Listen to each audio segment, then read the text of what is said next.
Hi everyone. Forget the usual 2 to 3% economic growth we've seen over the last century. With advanced AI, we could be looking at an explosive 30% per capita annual growth rate. That sounds pretty close to living in a technological singularity. What would such an unprecedented economic boom mean for our jobs and our daily lives? How feasible is this scenario, really? Keep watching to learn more. This video has 3 parts: ingredients for economic growth, the explosion economy, and will humanity participate? Part 1.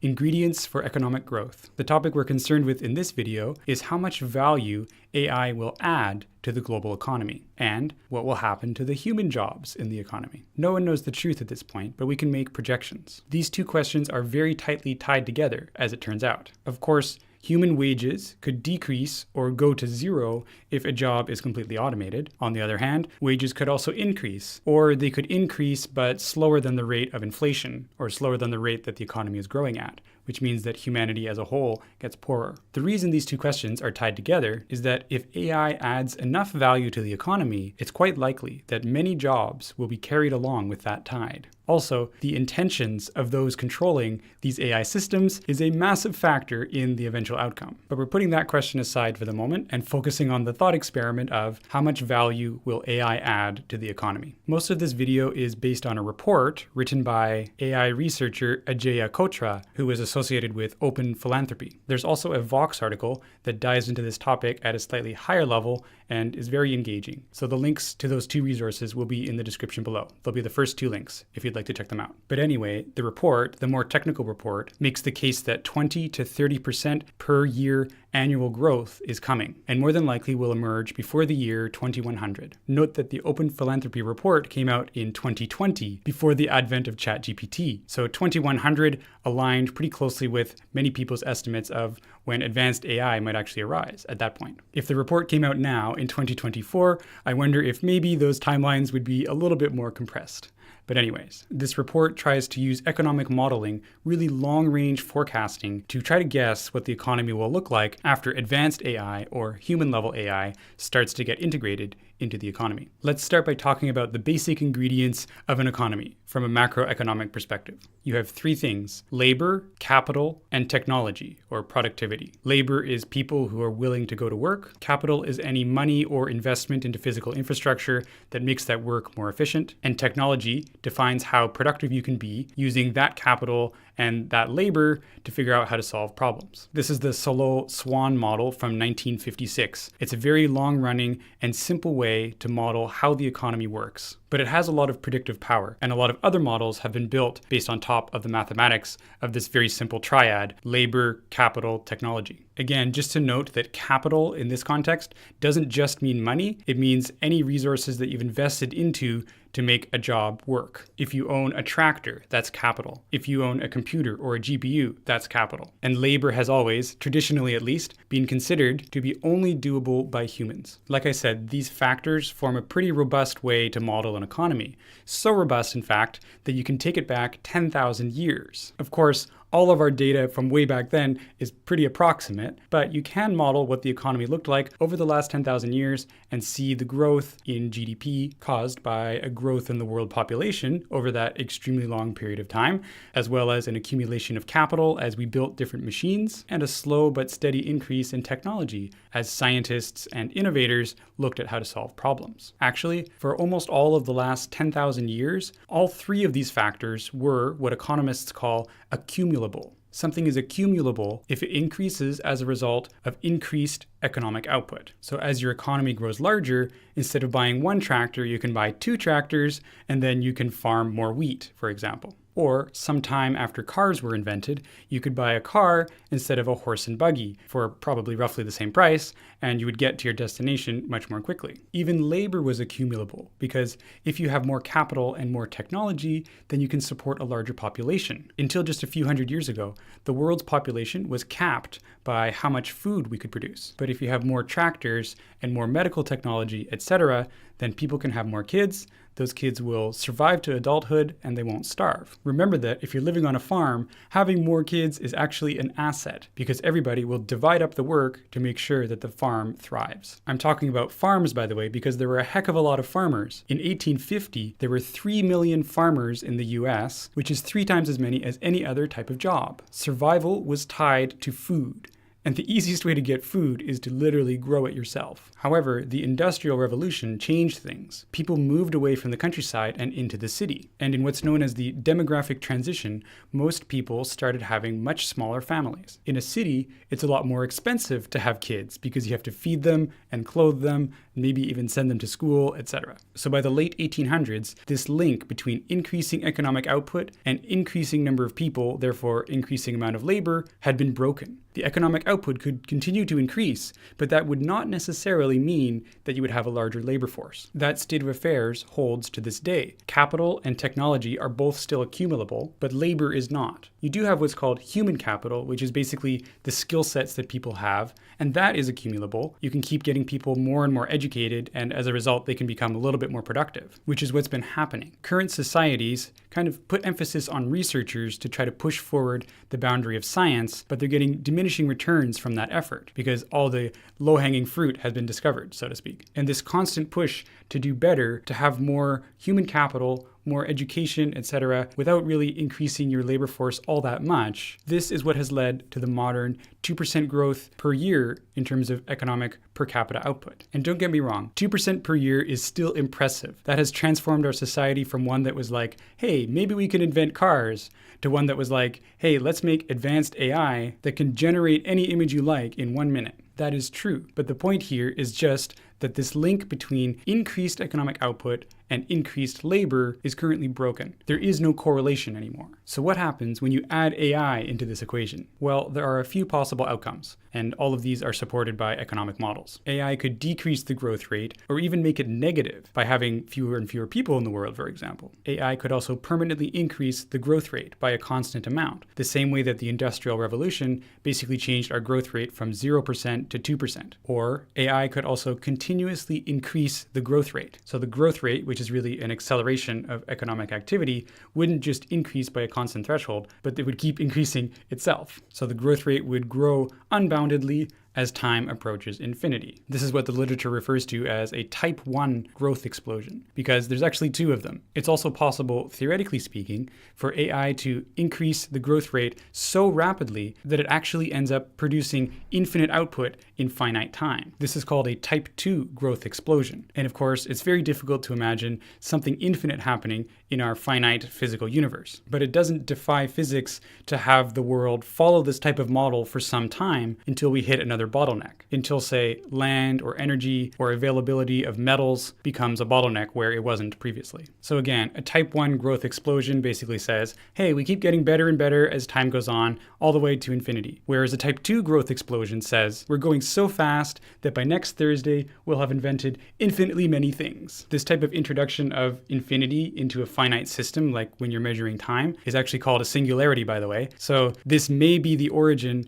of the term singularity. The report I was reading implies that, although I didn't check into the etymology of the term. So what do you think? Do you think the growth rate will go negative, maybe go up by a constant amount, increase quite rapidly but not infinitely, or increase so rapidly that we hit infinity? Well, let's talk about that more in the next section. Part 2, the explosion economy. The paper I was reading talks about how there are 2 main perspectives on what might happen next from a macroeconomic perspective. There's a pessimistic view of growth, which basically says that the status quo will prevail. We'll continue to have roughly 2% per year annual growth. And then there's the superexponential view of growth, which says the labor shortage, the labor linkage that I mentioned previously, will end up getting addressed, and so you'll have much faster economic growth instead. So let's talk about the pessimistic view of growth. Why would you believe that economic growth would continue to max out at around 2% at its current rates? Well, precisely because it's been at around that level, like 2 to 3%, for the last 100 years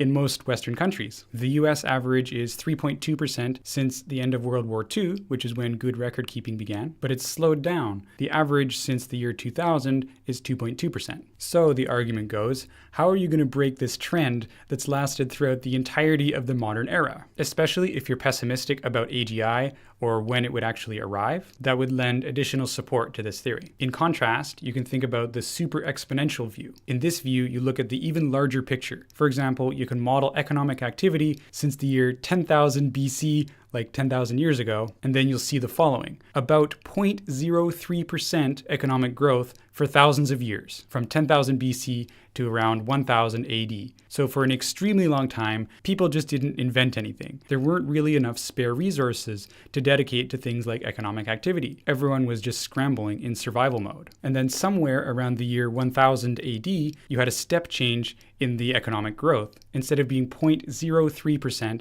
it became 10 times larger, 0.3%. I guess that's when people started to overcome a lot of the challenges of feeding everybody. And that phase lasted for hundreds of years until around the year 1900, when you had another huge step upwards, 10x upwards in terms of the economic growth. You went from 0.3% to 3%, or 2 to 3%, depending on which time period you're looking at. And that was the step that came about because of the Industrial Revolution, as we were talking about earlier. If you follow this type of simplistic modeling, then you would actually expect a jump from 3% to 30% economic growth within the next few decades. However, this type of model assumes that everything is accumulable. And remember, like we said, since the year 1900, labor hasn't really been accumulable. And that's why growth has lagged the model's predictions. We're not actually hitting 3%. We're getting a little lower than that. But all of that would change if AI can effectively substitute for human labor. You would restore that link between increased economic output means buy more AIs means more labor. Again, if you use a simple function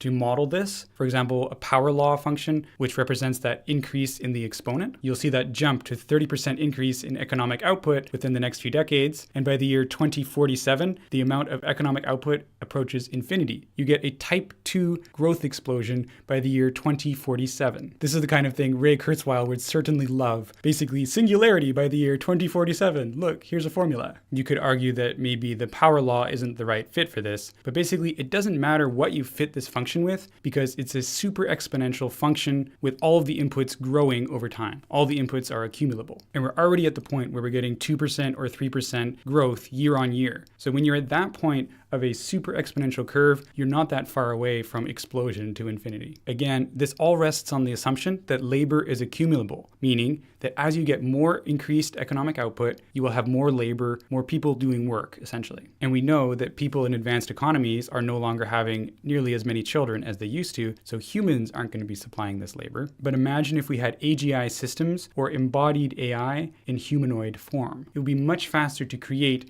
and train these types of systems than it would be to have kids and teach them and wait until they grow up. So in other words, this would establish an even stronger link between increased economic output and increased labor with much lower latency. As soon as you increase economic output, boom, you can get increased labor almost immediately on the grand timescale of things. But will that really happen? We have two opposing stories here.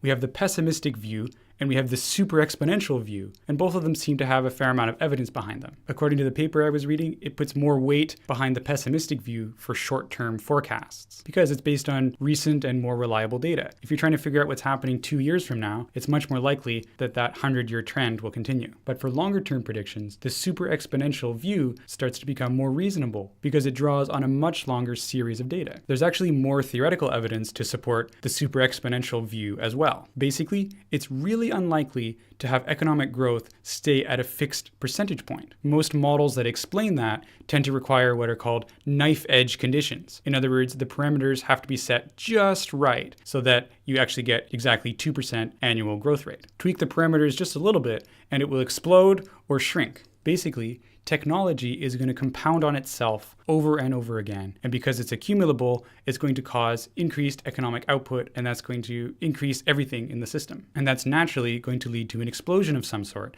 unless you have very specific limits in place, like, for example, the limits on population growth that had been sort of imposed by having everybody move into cities. So as we try to think about models for what AI will do to the economy, it's really hard to actually end up on that constant percentage increase case. And you end up either with explosions or a shrinking economy. Kind of like how the universe is expected to either expand infinitely forever or go into a big crunch. That stable state of slowly expanding but never quite reaching the maximum expanse that Hubble really wanted doesn't really seem possible unless you tweak the parameters exactly right. Same thing here. The main point of contention for the economics researchers that were working on this paper and this Vox article was the contention about whether AGI was actually possible. Many people thought that human-level AI was not possible, so they lean more towards the pessimistic view of the future. But if you watch my channel a lot, you know I talk about AGI quite a bit, and there are a lot of reasons to think that AGI is not very far away at all. If you want a refresher on that subject, look at this previous video I made that talks about AGI. So it seems like human-level AI is likely to drive explosive economic growth, totally substituting labor, or automating idea discovery, or both. Part 3. Will humanity participate? We've talked a lot about how AI will cause explosive economic growth, but of course what we haven't talked about is what will happen to all the jobs that humans are currently doing that enable them to participate in the economic system. Will humans get left behind as AI races ahead? First, let's try to paint a picture of what it would actually be like to experience a 30% economic growth rate. The typical American is about 100 times richer today than people were when they were doing subsistence farming and trying to fight off starvation that way, and trying to get enough food to survive. And in that 100-fold increase in wealth, you see everything that we've invented, from air travel to medical vaccines to new theories of physics to non-stick pans and McDonald's. Well, all of that is within the 100-fold increase of wealth. Well, if you're living in a time when there's 30% per year economic growth, then the doubling period of the economy is about every 2.5 years. And if you wait 26.5 years, you end up 1,000 times richer than you were before. Again, all of humanity's invention and progress has basically amounted to a 100 times increase in wealth right now. But in 26 years, you could have 10 times that. You could have a 1,000-fold increase in wealth. And I'm not just talking about your savings account or your 401k right now. I'm talking a 1,000-fold increase in our scientific knowledge, in our material science and manufacturing capabilities, in our understanding of food and health and space travel. All of that in just 2.5 decades, so that a lot of people could actually be alive to experience it from beginning to end. That is basically the definition of the technological singularity. All kinds of stuff being invented as you stand there and witness. So again, the only question is, will humanity be just standing around and witnessing, or will we still be active participants in the economy? From a theoretical perspective, if you add AI to the economy, you now have computers that can do a lot more things than they used to be able to. Remember, I mentioned that computers are capital. So basically, by adding AI to the economy, you're making capital more productive. If you leave everything else the same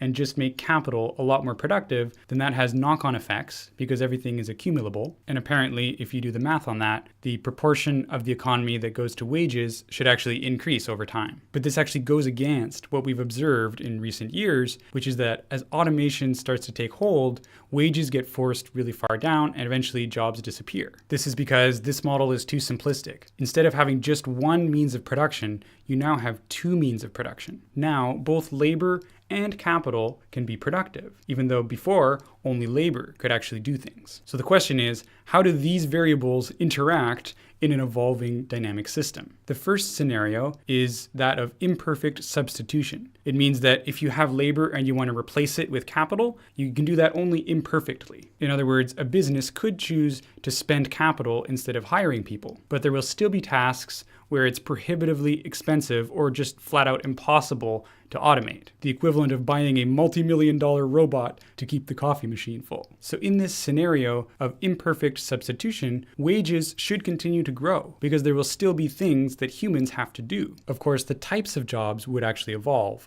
And we see this right now. For example, the employees of OpenAI are rewarded extremely handsomely because they're doing an economically useful job and it cannot yet be automated. I think we're going to be in this scenario of imperfect substitution for a long time. We're currently there, and over time, more and more things will start to be automated, but lots of people will end up with tools that can help them do their jobs rather than outright replacement of their jobs. And in some sectors, jobs might be outright replaced, and then those people have to upskill and start doing different types of work. It's a situation of a lot of upheaval, but one that is ultimately positive for humanity as a whole. The second scenario is where capital is a perfect replacement for labor. That doesn't mean that they cost the same. It means that anything that a human can do, you can actually get an AI to do it instead. So if a business can't fill a position that it was hoping to get a human to do, it could spend a ton of money instead and definitely get the job done. Of course, this type of situation wouldn't evolve instantly, but you could imagine, for example, having some humanoid robots, let's just call them Teslas, that are prohibitively expensive at first, but are completely capable of doing anything that a human can do. They would get put to work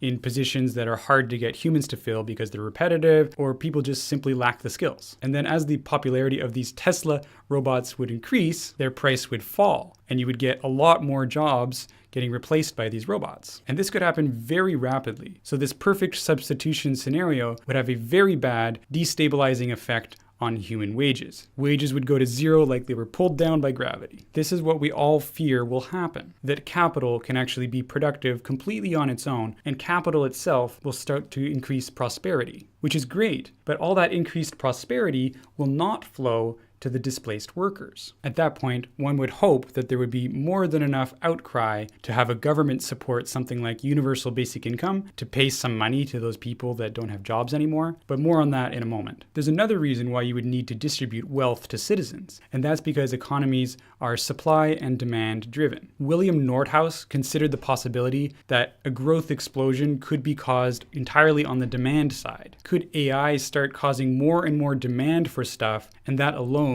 could cause an explosive increase in the economy? He concluded that this was quite unlikely, which matches with our intuitions. If there's a growth explosion happening, it's on the supply side, as production of things gets easier and cheaper, the supply side becoming more efficient, basically. Now, at this point, I have to draw my own conclusions, and I'm not an economist, so please take this with a very large grain of salt, and I certainly welcome additional data points or discussions in the comments. But my reading of this is you still want human consumption alongside computer consumption of goods. It's a supply side glut. You need consumers to keep the economy going. Our demand-driven economies in wealthy nations are already set up this way. If you get enough consumers to want something, then bam, it can be produced on the supply side, no problem. I'm not denying that AIs and computers in general would start to become majority consumers of things, but I think that there would be a big transition period here. A transition period where wages are dropping down to zero, but the scaffolding hasn't been built yet to figure out who's going to buy all the stuff and who's going to keep the economy running. So that makes UBI, or universal basic income, even more likely, in my view. If you're not familiar,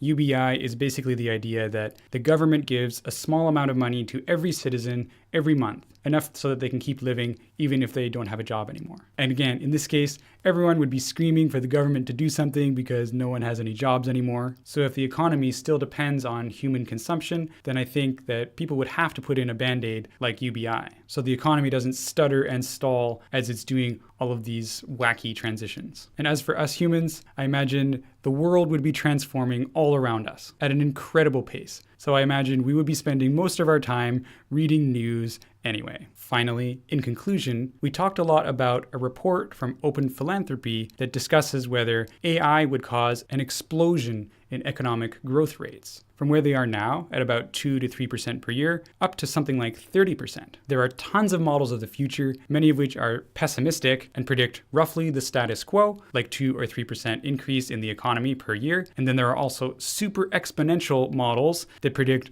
very, very rapid growth indeed. The biggest thing that's currently holding back the world economy so that it's actually only increasing at the 2% rate instead of already increasing at 30% is that we've broken the link between economic output and labor. As the world gets wealthier, we don't automatically have more kids anymore, like we used to before the Industrial Revolution. In other words, labor is no longer accumulable. But now, for the first time, AI might actually change that. If you have human-level AI, it could actually substitute for a human in certain tasks. And if you have enough capital, like enough computers and GPUs, etc., then you can actually create more AIs, which would actually mean that AI labor would be accumulable again. This connection is why it's very likely that our future will actually be a super exponential one in terms of economic growth, which is incredible if you think about it. If you hit 30% per year economic growth and then you wait 2.5 decades, well, you will have invented 10 times as much stuff as humanity has invented since the beginning of time. It's literally the technological singularity